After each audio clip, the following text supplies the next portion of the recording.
So we have been looking at the new covenant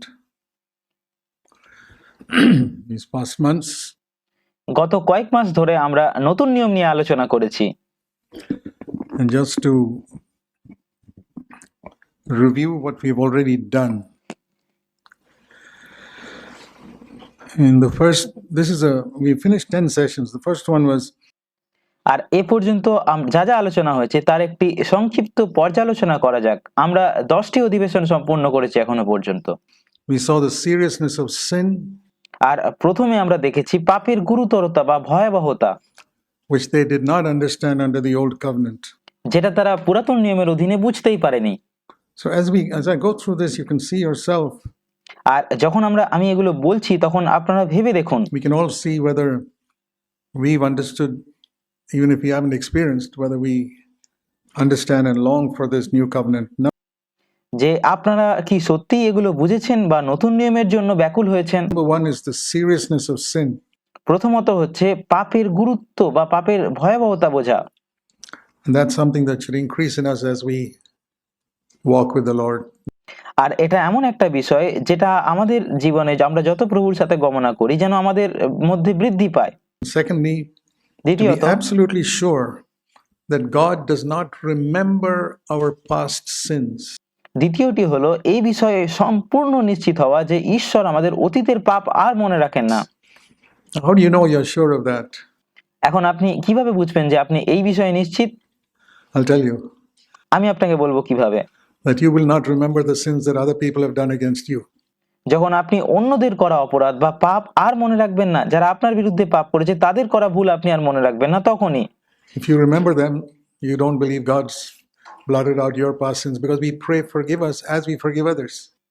কারণ আপনি যদি সেগুলো মনে রাখেন তাহলে আপনি আসলে বিশ্বাসই করেন না যে ঈশ্বর আপনার অতীত মুছে ফেলেছেন।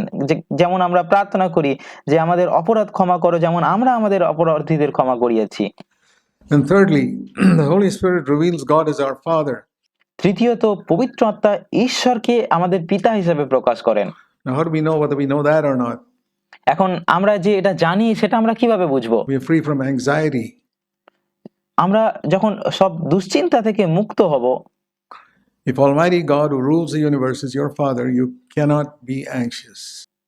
যদি এই মহাবিশ্বের শাসক সর্বশক্তিমান ঈশ্বর যদি আমাদের পিতা হন তাহলে আমরা সব দুশ্চিন্তা থেকে মুক্ত থাকবো, আমরা কখনো দুশ্চিন্তা করতেই পারবো না।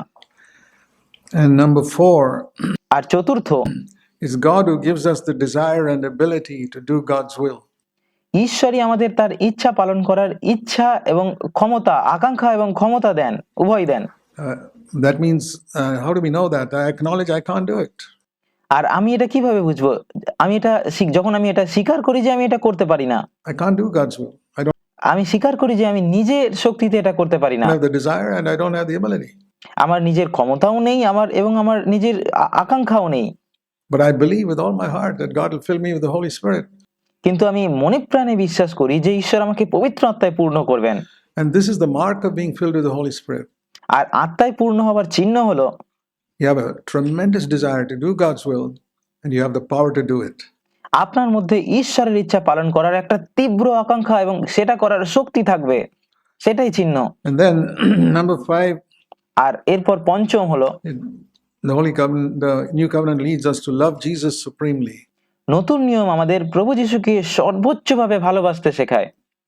And Jesus said, if you love me, you will keep my commandments. It's আর যিশু বলেছিলেন যে যদি তোমরা আমাকে ভালোবাসো, আমাকে প্রেম করো, তাহলে তোমরা আমার আজ্ঞা পালন করবে। not an emotional thing. আর এটা কোনো আবেগীয় বিষয় নয়। And number 6,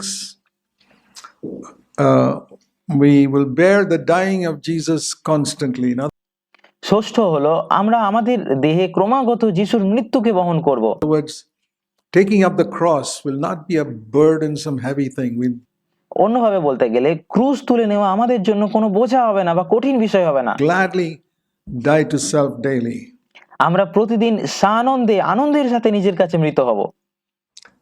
And number 7, we'll be detached from the love of possessions and money.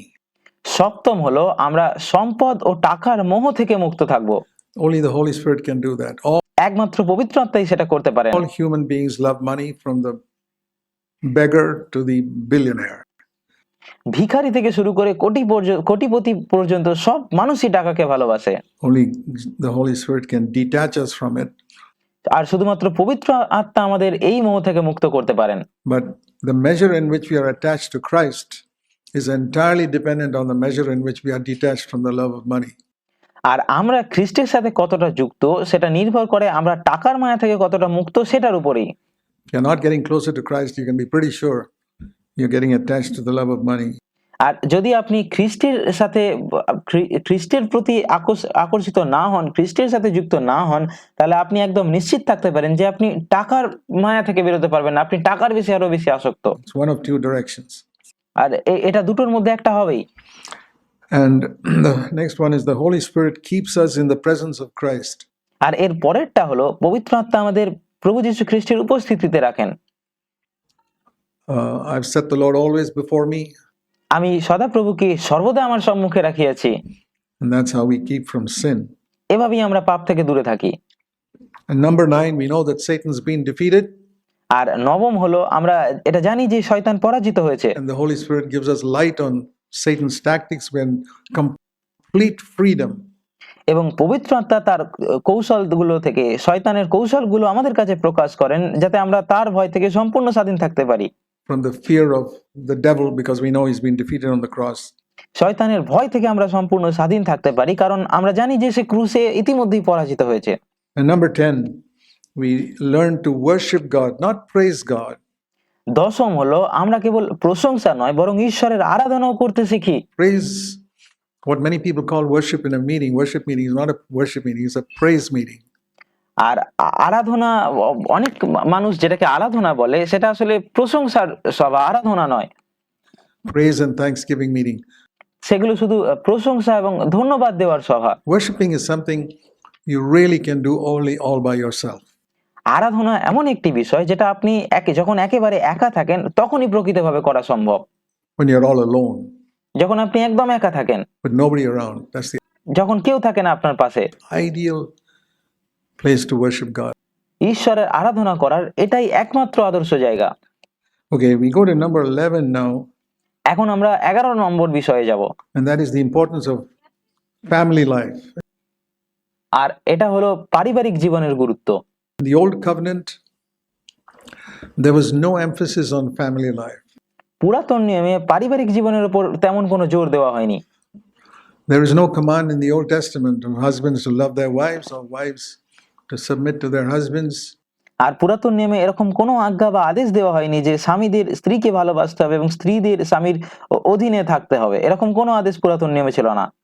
Because those things were not possible without the power of the Holy Spirit.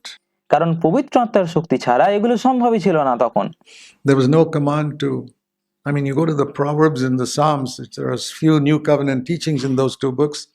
আর আপনি যদি গীত সংগীত এবং হিতোপদেশ পড়েন তাহলে আপনি দেখবেন সেখানে কিছু নতুন নিয়মের শিক্ষা আছে, But apart from that, কিন্তু সেগুলো ছাড়া there is no command that you must bring up your children, for example, in the fear of God. সন্তানদের ঈশ্বরের ভয়ে বড় করার কোনো সুনির্দিষ্ট আদেশ আর অন্য কোথাও ছিল না এগুলো ছাড়া। Two great prophets that the Lord often, when he spoke to Jeremiah, he said, even if Moses and Samuel plead for these people, I will not listen. আর দুইজন মহান ভাববাদীর কথা দেখুন, মোসি এবং সমুয়েল, এমনকি ঈশ্বর জিরোমীয় ভাববাদীকে বলেছিলেন যে মোসি ও সমুয়েলও যদি এই লোকেদের জন্য অনুরোধ করে তবুও আমি শুনবো না। So we recognize that God counted Moses and Samuel as two of the greatest prophets in the Old Testament.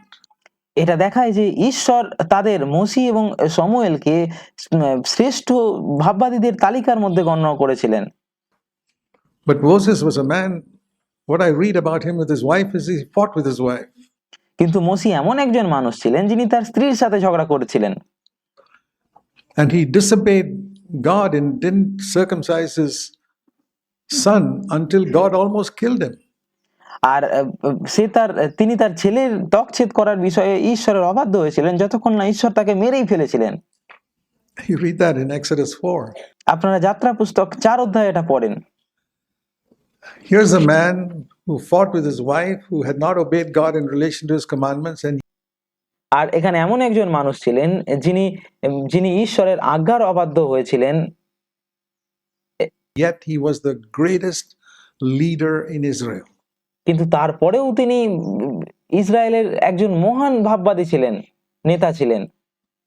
Samuel, you read about Samuel that he had two sons, Samuel ভাববাদী সম্পর্কে আপনারা পড়েন যে তার দুটো ছেলে ছিল, and in an act of nepotism, which is doing favor to your own relatives, he appointed them as the next judges after him. এবং স্বজন প্রীতির বসে, যার মানে হলো নিজের লোকেদের বেশি সুবিধা দেওয়ার জন্য তিনি তাদের পরবর্তী বিচারক হিসাবে নিযুক্ত করেছিলেন। তার দুই ছেলেকে তিনি বিচারক হিসাবে নিযুক্ত করেছিলেন। Can you imagine doing such an evil thing? আপনি কি কল্পনা করতে পারছেন এরকম খারাপ একটা কাজ করা, এরকম মন্দ কাজ করা? And those sons went around taking bribes till the Israelites came to Samuel and said, please remove these sons of yours. আর তারা ঘুষ গ্রহণ করত, ঘুষ নিত, যতক্ষণ না ইসরায়েলীয়রা সমুয়েলকে তাদের সরিয়ে দেওয়ার অনুরোধ করেছিল, বিচারক থেকে তাদের সরিয়ে দেওয়ার অনুরোধ করেছিল, ততক্ষণ পর্যন্ত তারা ঘুষ নিত। Samuel would not have been fit to be an elder in a church today. আর আজকের দিনে সমুয়েল ভাববাদী এমনকি কোনো মণ্ডলীর প্রাচীন হওয়ারও যোগ্য হতেন না, because his children were wayward. কারণ তার সন্তানেরা বিপদগামী ছিল। But he was one of the greatest prophets in the Old Testament. কিন্তু তিনি পুরাতন নিয়মের অন্যতম শ্রেষ্ঠ ভাববাদী ছিলেন। And Moses, we don't know anything about how he brought up his sons. আর মসির সম্পর্কে আমরা জানি না যে তিনি কিভাবে তার সন্তানদের লালন পালন করেছিলেন। So we see two of the greatest prophets in the Old Testament. আর তাই আমরা দেখি যে পুরাতন নিয়মের দুজন মহান ভাববাদী, Their family life was completely crazy and তাদের পারিবারিক জীবন একেবারেই অগোছালো ছিল, wayward, and still they were prophets. একদম অগোছালো ছিল, কিন্তু তারপরেও তারা ভাববাদী ছিলেন। But not so in the New Testament. কিন্তু নতুন নিয়মে এই বিষয়টা এমন হয় না, এরকম ভাবে হয় না।